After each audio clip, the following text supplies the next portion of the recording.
E aí, galerinha, beleza? Pô, a gente vai resolver mais uma questão top hoje, mas, por incrível que pareça, vocês vão ver que essa solução é bem rapidinha, diferentemente do normal que costuma acontecer aqui no eletromagnetismo do ensino superior. Essa questão é para calcular o campo elétrico de um anel carregado com densidade de carga uniforme. Mais uma vez, é uma questão que tem em todos os livros possíveis e imaginários, porém, como eu estou seguindo a sequência do Griffiths, no Griffiths é o problema 2.5. Mas, com certeza, tem no livro de todos vocês que estão me seguindo aí, ok? Antes de começar, como sempre, eu vou pedir para você deixar sua curtida, assinar o canal, compartilhar, se inscrever.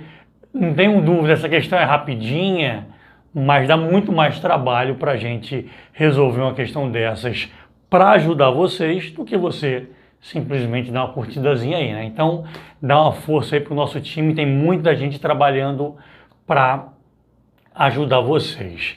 Vamos lá, galera, eu tenho um anel. Como sempre, eu vou supor que ele está positivo para facilitar o meu desenho, tá? E aí eu vou pegar um pedacinho pequeno desse anel, um pedaço infinitesimal do anel com carga dQ. Então eu vim aqui e desenhei o campo elétrico saindo, o campo elétrico de afastamento desse pedacinho do anel. Então aqui eu tenho um DE, uma parte infinitesimal do campo elétrico do anel como um todo. Que mais? Esse R, muito cuidado que dessa vez eu escrevi o R diferente, daqui a pouco vocês vão entender por quê. Eu escrevi Rzão. Esse Rzão é a distância da carga até o ponto P, onde eu quero calcular o campo elétrico, tá? Esse Z seria então a altura, né, desse ponto, eu chamei de Z, porque está na direção do eixo Z. E aqui, pessoal, eu tenho o Rzinho. O Rzinho é o raio do anel. Então, muito cuidado, tá? Porque dessa vez eu vou ter dois Rs aqui. O R, que é a distância que a gente sempre usa, só que dessa vez eu coloquei maiúsculo, e o raio do anel, que eu vou chamar de Rzinho. Ok? O que mais, galera? Pô, eu queria que vocês observassem, já aconteceu algo parecido em outras questões que eu resolvi para vocês, que no lado oposto a esse pedacinho de carga, existe um outro dQ aqui, ó. Aqui assim, ó. E esse dQ geraria um campo para lá. E eu queria que vocês percebessem, pessoal, como eu escrevi de verde, vou usar verde aqui, ó. Tá aqui o DE, o campo elétrico gerado por esse pedacinho de carga aqui nesse ponto, para lá. Tá aqui, ó. Esse campo elétrico, ele teria uma componente no eixo X. Só que eu queria que vocês percebessem que esse pedaço de carga teria uma componente no eixo X para a esquerda que seria anulada pelo campo do pedacinho de carga oposto que teria uma componente X para a direita. E isso, pessoal, vai acontecer com todos os pontos. Todo ponto que gerar um campo elétrico lá em cima, a componente X dele vai ser anulada por uma carga na posição oposta do anel. Eu estou dizendo isso para que vocês entendam que a componente X não é importante nessa questão. Quando eu for somando todas as cargas, uma sempre vai anular a oposta no eixo X. Porém, todas elas terão uma componente no eixo Z. E a soma dessas componentes no eixo Z vai dar o campo elétrico total do anel. Esse momento foi muito importante, ok? Vamos lá. Então, o campo elétrico infinitesimal gerado por essa carga infinitesimal do anel, tá aqui a fórmula. Galera, eu gostaria, é uma dica que eu dou para vocês, que vocês sempre escrevam a equação original que vocês estudaram aí nos seus respectivos livros nas suas respectivas universidades com a carga, tá? Então o DE é 1 sobre 4πε0, uma constante que depende do meio, o valor da carga dividido pela distância ao quadrado, e isso aqui significa na direção da distância R, tá? Essa distância aqui. Percebam que eu estou escrevendo então na forma vetorial. Se obriguem a sempre fazer isso, tá? Isso faz com que vocês aprendam melhor a matéria. Tem cara que é apressadinho, ele já nunca faz isso, ele vem direto para cá. E tem cara que nessa ideia de decorar simplesmente isso daqui, às vezes acaba esquecendo a ideia original e isso pode dar problema em algumas questões. Mas tudo bem, eu escrevi assim, ó, a componente Z do campo infinitesimal gerado por aquela carga. Repeti, né? 1 sobre 4πε0. E aí, pessoal, eu fiz o que eu estou fazendo em todas as questões. Percebam que, com paciência, eu tenho repetido em todas as questões para você fixar isso na sua cabeça. A densidade linear de cargas é a carga total dividida pelo comprimento do sistema.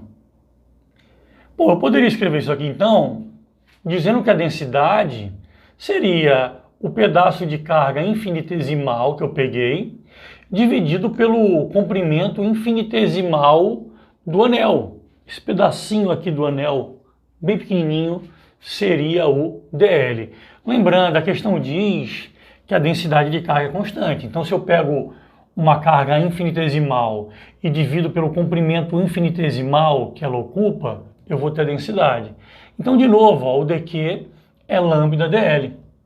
Então, onde tem carga, eu me obrigo, pessoal, a fazer sempre bonitinho, para garantir que vocês fixarão a ideia nas suas mentes, tá certo? Então, onde tem dq, eu botei aqui lambda dl. Galera, vamos lá. O campo elétrico que eu desenhei está aqui. Eu quero a componente na direção Z. Percebam que essa componente é adjacente a esse ângulo. Eu fiz isso em praticamente todas as questões até agora. Se é adjacente, se você quer a componente adjacente, você pega o vetor e multiplica pelo cosseno de θ. Legal. Esse ângulo obrigatoriamente é igual a esse. São os famosos opostos pelo vértice. Ah, professor, por que você sempre faz isso? Porque eu tenho um triângulo retângulo desenhado aqui embaixo. E é daqui que eu vou tirar o valor do cosseno. Cosseno, cateto adjacente, Z, sobre a hipotenusa, que é Rzão. Cuidado para não misturar esse R com esse. É Rzão. Ok, então, a componente Z do campo seria o valor do campo multiplicado pelo cosseno de θ. Como eu estou usando notação vetorial, ó, componente Z, então eu boto na direção Z, Z chapéu, na direção do eixo Z. Ok. Ah, professor, mas eu quero saber o campo elétrico no sistema como um todo, o campo elétrico total, resultante gerado pelo anel. Então eu escrevi aqui, o vetor campo elétrico resultante seria a integral do dz. Traduzindo, se eu pego o campo infinitesimal na direção Z, gerado por cada pedacinho do anel, e se eu somo tudo, eu vou ter o total. Fazer uma integral é isso, né, pessoal? É somar o resultado de cada pedaço. Legal. Para não ficar escrevendo toda hora como vetor, vou começar a escrever em módulo, tá? Módulo do campo elétrico. Então, o módulo do campo elétrico seria a integral de, está escrito aqui em cima, ó, 1 sobre 4πε0, lambda dl, eu apenas organizei, deixei o lambda aqui. Como eu já estou fazendo a integral, botei o dl lá para a direita, né, para ficar bonitinho e tal, legal, sobre r ao quadrado. Pessoal, esse r é a hipotenusa desse triângulo aqui. Ó. Então, por Pitágoras, r ao quadrado é z ao quadrado mais rzinho ao quadrado. Tudo bem? Rzão ao quadrado, z ao quadrado mais rzinho ao quadrado. Cosseno de θ, estava escrito aqui, ó, z sobre r. Só que eu vou começar a substituir, tá? Esse r é a hipotenusa. Não está ao quadrado agora. Então, por Pitágoras, a hipotenusa é igual a raiz quadrada de z ao quadrado mais r ao quadrado. Tá aqui, ó. Legal. Turma, pô, quem está acompanhando a solução de todas as questões, toda hora isso aqui está se repetindo. Então vocês já sabem que isso daqui vai dar z ao quadrado mais r ao quadrado elevado a 3 meios. Mas supondo que alguém está assistindo o vídeo aqui sem ter assistido nenhum dos anteriores, vamos lá, hein? Revisão matemática básica. Você tem um número elevado a 1, que no caso é esse aqui, ó, está elevado a 1. Esse resultado aqui está elevado a 1. Vezes o mesmo número dentro de uma raiz quadrada, está aqui ele de novo. É como se o a fosse z ao quadrado mais r ao quadrado. Galera, a raiz quadrada é o número elevado a 1 meio. Como é a multiplicação de potências de mesma base, repete a base, soma 1 com 1 meio dá 3 meios. Então, ó, eu vou repetir isso daqui. Tá aqui, repetir, ó. 1 mais 1 meio dá 3 meios. Só que uma coisa muito legal, e foi isso que deixou essa questão fácil, o que não aconteceu nas outras, é o seguinte, galera, presta atenção, ó. Percebam que dessa vez esse Rzinho é constante para qualquer ponto do anel. Porque esse Rzinho é o raio do anel. É a distância do pedacinho do anel até o centro. Para qualquer pedaço que eu pegue, isso aqui é igual, é constante. Dessa vez, também para qualquer ponto, o Z é constante. Porque o Z é essa altura aqui, ó. Para qualquer ponto do anel que eu pegue, essa altura não vai mudar. Então, uma coisa que facilitou muito essa questão é o fato do Z e do Rzinho ser constante. Como são constantes, eu posso simplesmente tirar a integral. Então, ó, tirei todo mundo da integral. 1 sobre 4πε0 é uma constante, também tirei. Lambda e z tirei.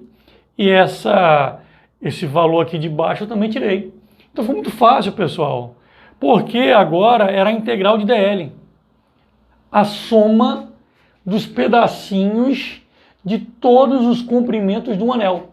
Pessoal, se eu somar cada pedacinho do comprimento de um anel, vai dar o quê? Vai dar o comprimento do anel todo. Ah, professor, quanto é o comprimento de um anel inteiro? É 2πr. Então, essa integral de dl, bem simples, né? Deu 2πr. Tá aí o resultado. Dessa vez foi até fácil, né? Mas só para ficar legal, pessoal, é normal que em provas ou em livros o cara peça o vetor e não só o módulo, como está aqui. Então, eu queria, vocês que estão acompanhando todos os vídeos aí, queria que vocês dessem uma pausa rapidinho para pensarem sozinhos o que eu precisaria fazer aqui para dar a resposta vetorial, ok? Eu vou responder, então, se você não quer ver a resposta, dá uma pausa agora.